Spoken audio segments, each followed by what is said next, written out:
లక్షల కోట్లతో కట్టేటువంటి ప్రాజెక్టులు కాబట్టి చాలా జాగ్రత్తగా నిర్ణయాలు తీసుకోవాలి, దాన్ని బట్టి ఆలోచించాలి. అయితే ఇక్కడ ఒక ప్రశ్న బీఆర్ఎస్ పార్టీ ఏం చేస్తుందంటే, PC Ghosh commission, national dam safety అధికారులు కానీ కేవలం కేంద్రం నుండి తీసుకున్నటువంటి అనుమతులు, కేబినెట్ నిర్ణయాలు, ప్రాజెక్ట్ నిర్మాణం, డిజైన్లలో జరిగినటువంటి మార్పులు, ఇంజనీర్లను విచారిస్తున్నారు అన్నది మాత్రమే చూస్తున్నారు తప్ప దీని వెనకాల కుట్రకోణం ఉంది.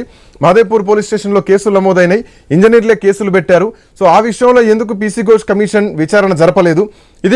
ఇది కూడా కేవలం మళ్ళీ కుట్రపూరితంగా, ఇది కూడా వన్ సైడెడ్ విచారణ. అంటే మనం ఏదైతే మొదటి నుంచి విన్నామో అదే రిజల్ట్ ఈరోజు పీసీ ఘోష్ కమిషన్లో కూడా కనిపించింది. పెద్దగా కొత్తదనం అయితే నాకేం కనిపించలేదు. కానీ ఈరోజు బీఆర్ఎస్ పార్టీ చేస్తున్నటువంటి ఈ కుట్రకోణం, బాంబులు పెట్టి పేల్చారన్నటువంటి ఆరోపణల్లో వాస్తవికత ఎంత ఉంది? దీనిపైన మీ విశ్లేషణ ఏంటి? శ్రీకాంత్ గారు, మీకు ఛానల్ మన డిబేట్ లో పాల్గొంటున్నటువంటి 3 పార్టీల ప్రతినిధులకు శుభ సాయంత్రం. ఈరోజు ప్రపంచానికి జ్ఞానభిక్ష భగవద్గీత ద్వారా అందించినటువంటి శ్రీకృష్ణ పరమాత్ముడి పుట్టినరోజు. ఈ సందర్భంగా మన ఐ న్యూస్ చూస్తున్నటువంటి వీక్షకులందరికీ కూడా శుభాకాంక్షలు. సహజంగా ఒక ప్రభుత్వానికి ప్రజలు ఇచ్చేటువంటి కాలం టర్మ్ 5 years. ఈ 5 years లో కూడా ఎందుకు ఇస్తారంటే ప్రభుత్వ ఖజానాకి ఒక కస్టోడియన్ గా ఉండాలని మాత్రమే. అంటే జాగ్రత్తగా వస్తున్నటువంటి ఆదాయాన్ని, వెళ్తున్నటువంటి వ్యయాన్ని ఆ అక్రమార్గాలకు పక్కదారికి పట్టకుండా చాలా జాగ్రత్తగా, బాధ్యతగా, జవాబుదారీతనంగా చూడాలని మాత్రమే ప్రభుత్వాలు మారుతూ ఉంటాయి. ప్రజలు అధికార పక్షాల పార్టీలను మార్చుతుంటారు. అయితే ఇక్కడ మన దగ్గరకు వచ్చేవరకల్లా ఏమైందంటే, ఈ కాళేశ్వరానికి సంబంధించిన విషయానికి వచ్చేవరకల్లా గత 19-20 నెలల నుంచి ఫుట్బాల్లో బాల్ లాగా అయిపోయింది కాళేశ్వరం పరిస్థితి. వాళ్ళు దంతున్నారు, వీళ్ళు దంతున్నారు, కానీ ఆ బాల్ ఎప్పుడు కూడా గోల్ కీపర్ దాటి గోల్ అవ్వట్లేదు. కారణం ఏంటంటే అది ఇక్కడ రాజకీయం అనేటువంటిది దీంట్లో భాగమై కూర్చుంది. దానికి పర్యవసానంగా అంటే మనం అసలు ఒక్కసారి దీనికి ముందుకు వెళ్ళినట్లయితే 2001 నుంచి 2014 వరకు కేసీఆర్ మన సభల్లో మనం తెలంగాణ వచ్చిన తర్వాత మన యొక్క పరిపాలన అనేటువంటిది దేశం అబ్బురపడేటట్లాగా ఉంటుంది. కొన్నిసార్లు ప్రపంచం అబ్బురపడేటట్లు ఉంటుంది. దేశంలో ఉన్నటువంటి అన్ని రాష్ట్రాల్లో పాలన అంటే ఇలాగే సాగాల, మమ్మల్ని చూడాలి, మమ్మల్ని చూసి నేర్చుకుంటారు అని చెప్పేసి కొన్ని సందర్భాల్లో మాట్లాడారు. కొన్ని సందర్భాల్లోనేమో ఆంధ్ర వాళ్ళు మనల్ని చూసి ఈర్ష్యపడుతున్నారు. అసలు చూడండి, వాళ్ళు కొత్త రాష్ట్రం ఏర్పడింది, ఈ కొత్త రాష్ట్రం ఏర్పడినటువంటి క్రమంలో వాళ్ళు అద్భుతమైనటువంటి పరిపాలన చేసుకుంటున్నారు. వాళ్ళు 2 సంవత్సరాల్లో కాళేశ్వరం నిర్మాణం చేశారు.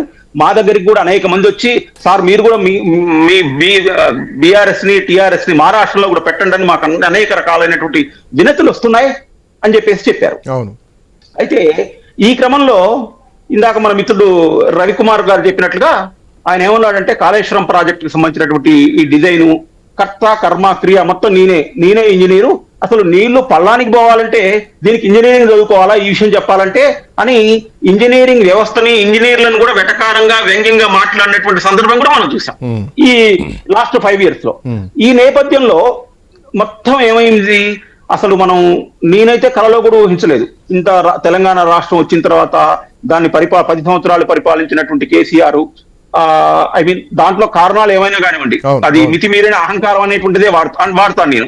ఈ మితిమీరిన అహంకారంతో ఎవరిని నమ్మకుండా మంత్రివర్గ సమావేశాలు, తీర్మానాలు, కేబినెట్ అప్రూవల్స్ ఏమి లేకుండా ఒక ప్రాజెక్ట్ ని ఇష్టారీతిన నిర్మాణం చేసి నాణ్యతాలోపాలు లేకుండా కట్టిన తర్వాత అది కుంగిపోతే ఏముందా, 88లో 2 పోయినాయి, ఆ 2 పోతే కట్టించవచ్చు కదా, దానికి ఇంత గాయగత్తర చేస్తున్నారంటేనే మళ్ళీ చాలా తేలిగ్గా, చాలా నిర్లక్ష్యంగా, చాలా అహంకారంగా మాట్లాడినటువంటి సందర్భాలని మనం ఈ 1.5 year లో చూసాం. అంటే దీని అంతటి కారణం ఏంటి? మళ్ళీ ఈ రోజుకి వచ్చేవరకేమో కేటీఆర్ గారు ఏమంటున్నారు, NSDA ఉత్తరాఖండ్ లో పోలవరాన్ని ఇంకో దాన్ని కంపేర్ చేస్తున్నారు. అసలు మనం ఫస్ట్ ఏమనుకున్నాం, దేశవ్యాప్తం అంతా మన పరిపాలన చూస్తుంది, మన దగ్గరికి మనల్ని చూసి ఈర్షపడుతున్నటువంటి సందర్భంలో మన పాలన ఉంటుంది అనుకున్నప్పుడు మళ్ళీ వాళ్ళని కంపేర్ చేసుకోవాల్సిన అవసరం మనకేంటి? పోలవరం అంటే పోలవరంలో డ్యామ్ మునిగింది అనుకోండి, మన దగ్గర కూడా మునగాల, మన డబ్బులు కూడా ఇప్పుడు శ్రీకాంత్ గారు మీ డబ్బులు ఉన్నాయి, వెంకటేశ్వర గారి డబ్బులు ఉన్నాయి, రవికుమార్ గారి డబ్బులు ఉన్నాయి, కస్బా శ్రీనివాసరావు గారి డబ్బులు ఉన్నాయి, నా డబ్బులు, అందరి డబ్బులు ఉన్నాయి పోలవరంలో. దీనికి మనందరం ఎందుకు బాధ్యత కావాలి? నష్టపోయినట్టు అసలు మనం అసలు ఎవరిని అడగలే కదా సార్, ఎవరిని సంప్రదించలే కదా.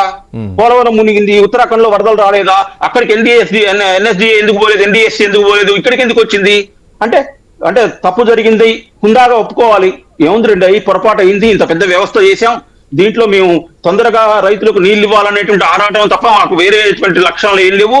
పొరపాటు ఏదో జరిగింది, చక్కగా అసెంబ్లీకి రావటము, మాట్లాడటము, చర్చ చేయటము, మళ్ళీ ప్రభుత్వాన్ని మిగతా పార్టీలు కలుపుకొని పోయి హుందా వెళ్లాల్సినటువంటి పార్టీ అటువైపు మనకు కనిపిస్తుంది. ఇటువైపు వచ్చే వరకల్లా ప్రభుత్వం ఏర్పడి 18 నెలలు అయింది. 18 నెలలు అయిన తర్వాత కూడా ఇప్పటికీ కూడా అసలు నిజంగా అంటే పీసీ ఘోష్ కి ఫస్ట్ మనం ఇచ్చినటువంటిది 45 days అనుకుంటా. ఒక్క నిమిషం నరసింహరావు, ఇదే పాయింట్ పైన ఒకసారి కరీంనగర్ నుంచి మా కరెస్పాండెంట్ ప్రశాంత్ కూడా అందుబాటులో